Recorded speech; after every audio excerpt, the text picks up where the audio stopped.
guys, welcome to another installment of TC Weekly, episode 119. Insert clever title. That is the number, right?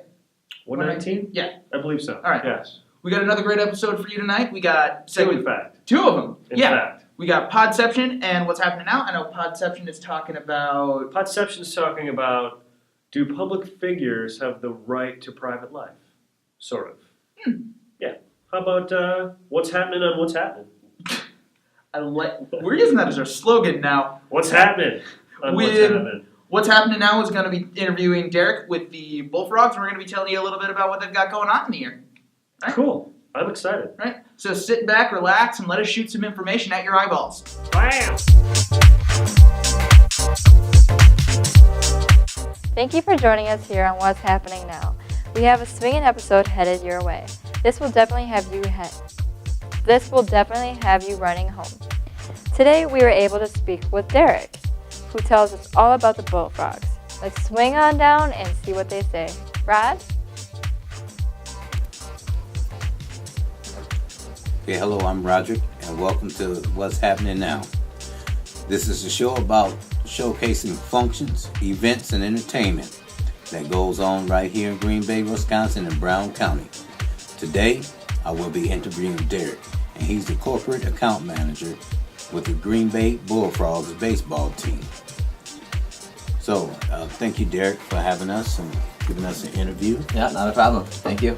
Okay, now, the Green Bay Bullfrogs, are they a minor league baseball team?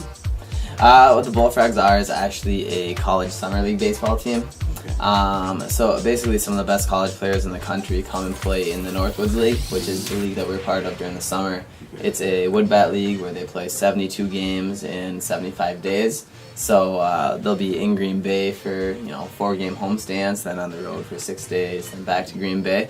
So it's run very much like a minor league or MLB schedule is run for them. So it puts them in that type of situation in front of scouts in that setting.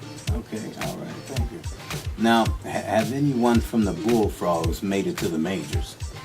Yes, we actually had a player that came through the Bullfrogs and then played through with the Timber Rattlers, and he actually ended up on the Brewers for a while. His name was Josh Prince. Okay, all right, that's cool.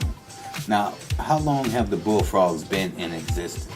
2007 was the first year that the Bullfrogs had a team that's been part of the Northwoods League. So since 2007, the Bullfrogs have been in Green Bay. Okay, all right. Now, who was the owner and manager of the Bullfrogs?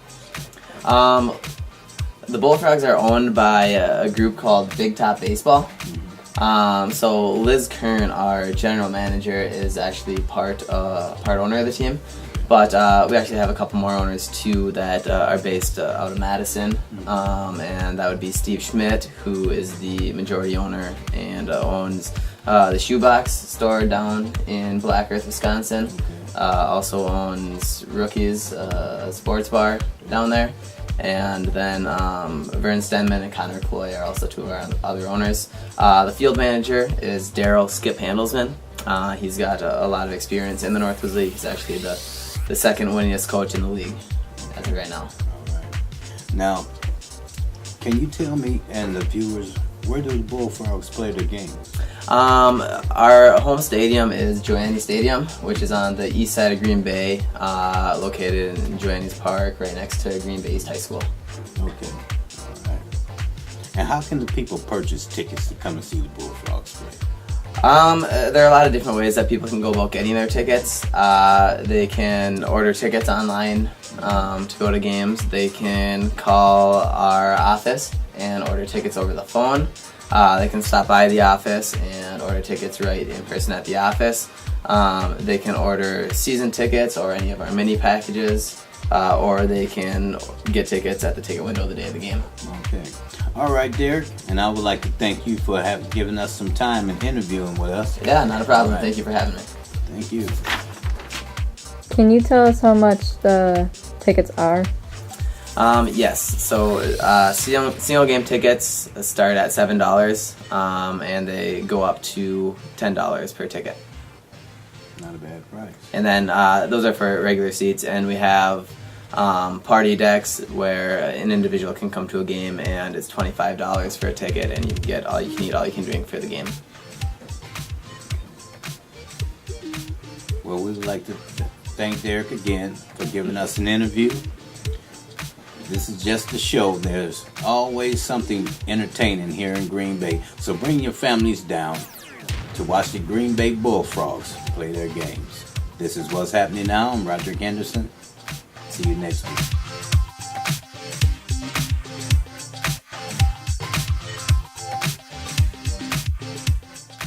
Hello and welcome to Podception. On today's episode, we talk about people in the public eye and whether they have a right to privacy or not.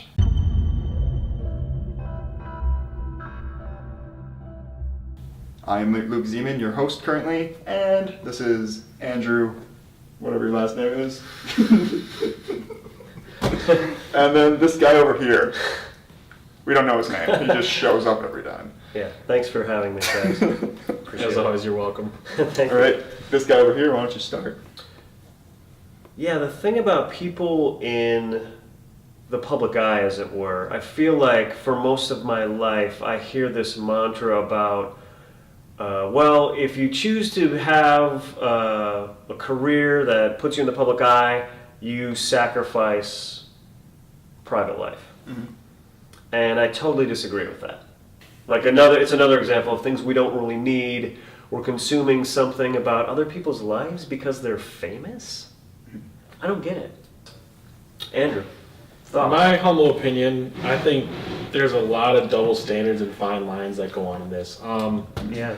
Personally, my first reaction is to disagree with you and say that if they want to be famous with their acting and their music and all this, but then besides that, they don't think like anyone should look at them. So at one point they're begging for Right. you to notice them, but then whenever they're not doing that stuff, they just want nothing to do with it. To me, I don't know. Sure. It seems like a little bit of a double standard. Absolutely. But at the same time, now I say that outside of their shoes. If I was in their shoes, I can almost guarantee you I'd say I want the privacy. Yeah. Don't bug me unless I'm on stage or behind the camera or whatever. So, I agree though. I mean, it's like, it's hard. I think like anything, I feel like what our culture does is we've so put everything between commercial messages that there's no time for a nuanced conversation. Right. And I agree with you. Like, that's what I mean by fine lines is like when people start chasing people in cars and follow every little single thing they do, that's too much. I agree there. Yeah. What do you guys think about other public figures being completely off limits like politicians? I'd rather have it so that we know who's running our country. Like there should be a giant map of Like senators coming out of a house of ill repute at 3 a.m., I would think it would be great to have some paparazzi. Senator, that's a story. because like essentially politicians, who's supposed to be running our government initially are supposed to be thinking men. And instead we've got Right. these lawyers who 90% of them are just bought out by lobbyists and all this other crap. And we don't know what it is that they're really doing behind the scenes, whether that they actually are trying to work together or if they're just roadblocking everybody and getting nothing done on purpose. Self-interest, Yeah, and like we're not lining sure, their pockets. and we're not so sure about how they are in their personal life. Like you can vote for somebody because they're putting on that persona that they're a good guy for you to vote, but 90% of the time you can tell they're not being actually sincere with anything they have to say. That's hard to. That's a hard statement. I know, but I it's mean, just. I that's get just what the you're way I getting feel. at. Well, did you have something on that? Yeah, well, I think the difference between the two is people in the entertainment industry, they're usually followed around no matter what they're doing, whether it's good or bad or just your average day. Right. I think the politicians start getting followed by the paparazzi in the news more when they do something bad or mess something up. You don't really just follow them around for their morning coffee. Well, I mean, coffee or if they whatever. did get followed around like a celebrity, I guess that's what I'm getting at. they would tighten their ship. Pow! Right. Yeah. All right, we're up to the end of our episode now where we do a 30-second random topic, round robin style. And our topic for today is gold, starting with Andrew. All right, here we go. Bling bling, y'all. It's in the ground. Let's just skip the bit. There's watches in it. It's made with watches. False, there's not watches in it. It's worth quite a bit. It used to be used to back up the currency. People use it as fake teeth. That's also bling bling, but Well, it's dental surgery. it is dental surgery. An album can go gold. And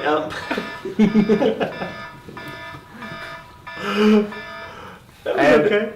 that is today's show. Come back for more on TC Weekly.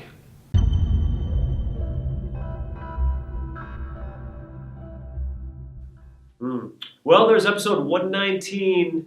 Insert clever title here, the evening edition. Thank you for joining us, and we hope you enjoyed it. We'll be here same time next week. Be sure to tune in with whole new segments from What's Happening Now in Podception. Yeah. Will it be the same time? It's a great question.